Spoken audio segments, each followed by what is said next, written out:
দেখো বন্ধুরা, চুনো মাছের ঝাল করছি।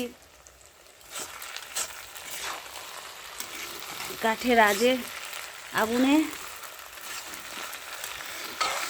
মোরলা চুনো মাছের।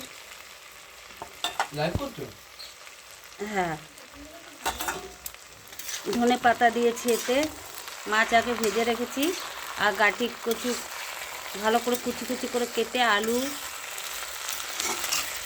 কেটেছি কুচি কুচি করে, পেঁয়াজ কেটেছি কুচি কুচি করে কেটে তেলে দিয়েছি। দেওয়ার পরে মাছ ভেজে রেখেছি।